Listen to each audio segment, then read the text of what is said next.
Well, surprise surprise, this video isn't actually about Link's gnar, which could honestly use its own analysis on its own. Oh my god, honest content, Link isn't a broken character! Let me show you Link's up B, aka his spin attack in Super Smash Bros. Melee. Yes, this is the move we're talking about today. Believe it or not, this move on paper doesn't seem broken, right? I mean, it certainly isn't in a sense. Believe it or not, this move was actually nerfed during the release of the PAL version of Melee, aka the European version of the game that was released later and had multiple bug fixes that were in the game.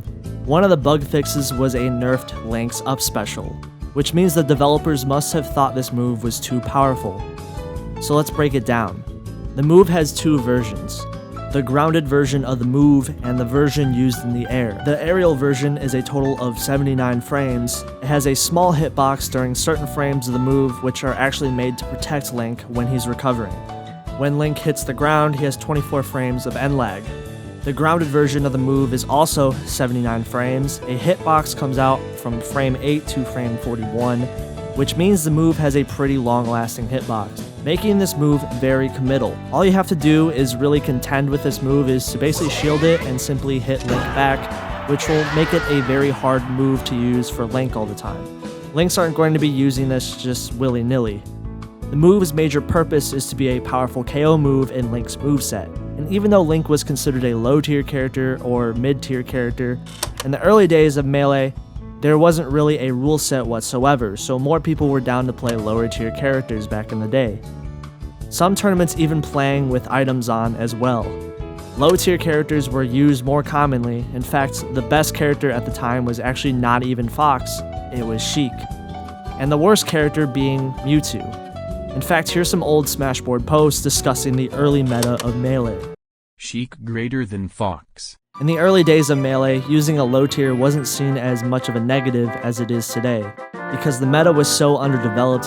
Characters like Mario, Ness, and Link were more common than they were today. Fox's meta was hardly developed at all at the time, but people still saw the potential in the character. For Link, people quickly realized that his up B was a really good get-off-me tool. In fact, they found its new purpose for the move, edgeguarding. You can ruthlessly edgeguard characters off stage with this move. You see, one thing I didn't mention about this is it has a lingering semi-spike hitbox on the tail end of the move, meaning it sends a character at a very deadly angle right off stage. Semi-spiking moves mean they're very dangerous because, according to literally the Smash Wiki, it sends the characters the quickest angle towards the blast zone. So if you're using Fox and you're trying to recover back on stage, you get hit. If you're Mario and you don't sweet spot the ledge, you get hit. This, however, would create more counterplay where people just learn to just straight up avoid the move. This meant things like angling recoveries more properly just to avoid the hitbox in general was actually sort of a way to get around the issue of Link's hitbox. If Fox sweet spots the ledge and if Link is using this move off stage, then Fox can use his invincibility to quickly contend with Link's up special because of how long-lasting the move is in general. However, this is a time before people thought Fox was a top tier character, and big brain moves like that weren't really seen back in the day because, I mean, come on, this was before the 2010s. Items, Pokeballs, in all seriousness, the meta wasn't really developed that much at this point. Nonetheless, during the European release of the game especially. The development team decided on slightly nerfing and buffing characters and changing some of their move properties. There was not a proper online system in the early 2000s. Updates for the games had to be released physically, and updated versions of Melee would appear on the European version of the game. The development team nerfed Link in a couple of ways, mainly taking away his semi-spike lingering hitbox on his up special, taking away a big part of his edgeguarding capabilities. It's unknown why the development team chose to do this because it feels like a really odd competitive change for the character, because the move was really only oppressive off stage. So if the devs of Melee were to nerf it, they would have to have known its capabilities, which is an interesting thing to think about even for back in the early 2000s.